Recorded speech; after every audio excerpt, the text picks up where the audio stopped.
Good morning, good afternoon, good evening. My name is Mike and I'm the Backroad Adventurer. Welcome back to the channel, everybody. So today I'm going to sit down and talk about my Gazelle T4. It's been a great tent. I've had it for this will be going into the 7th season that I've had this tent. It's held up extremely well.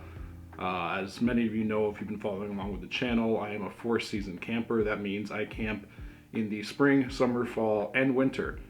One little change I did make for the winter camping though is I did add a wood stove to this tent. It can be done. It's a relatively easy process. You're basically going to be sacrificing one of the windows and fabricating a stove jack for the stovepipe to run out of. That stove jack, I chose to make it just out of a simple silicone baking sheet, but I've covered all that in another video on this channel. I'll post a link to that in the description if you're looking for more information. So even though this tent has held up extremely well, there are a few things I don't like about the tent, but we'll go into those more towards the end of the video. So let's go into the things I really like about this tent. First off, it is a true 90-second setup. When you look at other manufacturers and they say, it takes 60 to 90 seconds, you're thinking, okay, well, maybe that's more like 5 minutes, have a beer, look at it, and it doesn't look right, take another 5 minutes to finalize it. But this tent, because of the hub system, it is a true 90-second setup and takedown.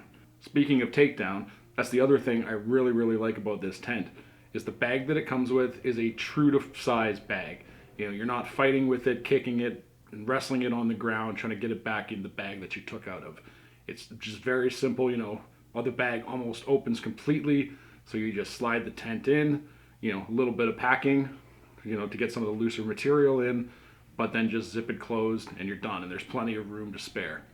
The second selling point for me with this tent was the size of it. It's got an 8x8 footprint and it's 73 inches tall inside, which means I can stand up, spin around, do a little dance and all that jazz and still have plenty of room. Myself, I'm a single sleeper, so I have a cot, usually a chair and table set up in there along with my camera and photography gear. That takes up a fair bit of room, so I have plenty of room for that to store inside the tent and keep it out of the elements. They say this is a 4-person tent. You could probably fit 4 people in there.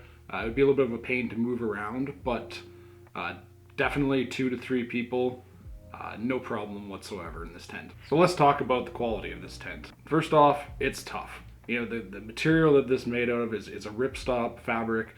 Just like most other rooftop tents that you see on the market, it's completely waterproof.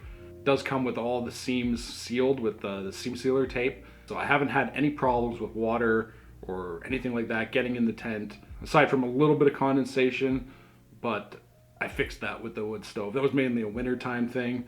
Definitely the wood stove having nice dry heat, no condensation whatsoever. You'll get the same results with something like a diesel heater as well. I really like that the floor is fully removable, so it makes cleaning a breeze. Even when you're just, moving sites from one day to a next, you can just undo the Velcro one side of the floor, pick it up, shake, all your dirt falls out, and you're good to go for the next day. And then obviously when you get home, you can fully remove the floor, take it out, sweep it, wash it, all that. It just makes life so much easier when something like this is just so easy to clean. So I've seen a lot of people ask about how this tent does in the wind. Well, because of the hub design on these tents, when you push the hubs inwards, the tent collapses. Well, the same can happen when it's really windy. I've had that happen a couple times. When I first got the tent, it was kind of that, maybe I won't take 5 minutes and peg out the sides of the tent. Well, then you get woken up by a gust of wind at about 2 in the morning and the whole side of the tent just kind of poof, just gets pushed in by the wind. That is an issue, but definitely when all 4 sides are pegged out properly with the guy ropes that come with the tent, the wind can be howling all night and you won't even notice it. The tent will shake a little bit, but what tent doesn't? But you definitely don't have to worry when they're pegged out that the walls are going to come collapsing in on you. So remember folks, peg down your tent. That's what tent pegs are for. So let's get on to some of the things I don't like about this tent. I mean, maybe don't like is kind of a little bit of a harsh word. I've come to live with these things. They're little quirks because it is a weird shaped design. So there are some things that you can't really expect from this tent that you would from some other tents. like the fact that it does not have a full fly. I would love it if on all four sides it came right down to the ground. It does come down though just a little bit to protect the windows, so you can still have the windows open a little bit when it's raining.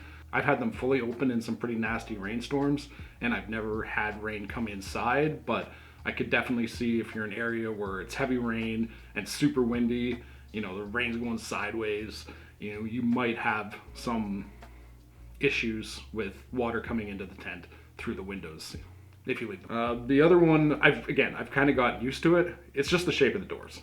Because of the tent frame, it just doesn't allow for like a normal rectangular door, so they have these D-shaped doors. If you have the tent, you can attest that the first couple times you go in and out of those doors, you're going to trip. You're either going to trip and fall out of the tent or trip going into the tent. It makes it entertaining for everybody else around you, but you'll learn pretty quickly. You just got to give it a nice step when you're getting in and out of the tent. Again, it's not really something that's a flaw with the tent and would stop me from buying it, but it's just something to consider. Like if you have mobility issues, it might be a little bit harder to get in and out of the tent. Now, the biggest holdup that might actually prevent you from getting this tent is the actual length of the tent when it's packed up. When it's packed up, I believe it's around 73 to 75 inches long, so that might be an issue depending on how you're going to transport it. I know it will not fit lengthwise in a pickup truck box shorter than 6 feet. You'll have to put it on at an angle. If you're passing it through in a car or an SUV, length is also something you're going to be very concerned about. So for the most part, what I've seen a lot of people do, myself included, is we just throw it on the roof, on a roof rack or in a roof basket. That will, over time, the bag will kind of become eaten up by the elements, especially the sun, especially if you leave it up there for an extended amount of time. There are really good options out there, like, you've got your big long roof boxes and stuff like that. That's what I do on my FJ Cruiser. It fits perfectly inside the roof box that I have. I can't remember for the life of me the name of it. It's not a Thule box, but it's very, very similar to the extra long Thule boxes they sell. So that's just something to consider. Depending on the vehicle you drive, this tent might not exactly be the easiest thing for you to transport. So like most ground tents on the market, the one thing you are definitely going to want to upgrade immediately with this tent is the pegs. The pegs that came with it were like little skinny, tiny pieces of garbage. I wouldn't use them if I was desperate. Pretty much go into any outdoor store and you're gonna find much better tent pegs to use. If you got the T4 Overland edition, they came with some really, really good pegs. Those ones are not the ones I'm talking about. These were like little skinny, almost nails that came with this tent. What I've done to mitigate that problem is I use 10-inch hex bolts meant for fastening, decks to houses, and just put a fender washer on that and put it into the ground with an impact gun. Your tent's not going anywhere. You put 4 of those in the corner and then 4 coming off the hubs to prevent them from coming in if it's windy. The tent's not going anywhere. This past weekend we were out. We had 70 to 80 kilometer-hour gusts. The tent shook a little bit, but it was really fine. I had no issues. Slept all night just fine, knowing that tent wasn't going anywhere. Other than those really small things, I mean, this is a great tent. Like I said, I've had it for just over 6 years now. We're going into the 7th summer that I'll be using this tent. In total, I probably have just under 300 nights in this tent. So with that, I'm very, very happy with how this is held up. Like I said, it's seen heavy use in all 4 seasons here in Canada. I think that this tent will be a great addition to pretty much anybody's kit out there if you're looking for a ground tent. So that's about all I can think of when talking about the Gazelle T4. It is definitely a tent that should be on your list if you're shopping for a ground tent.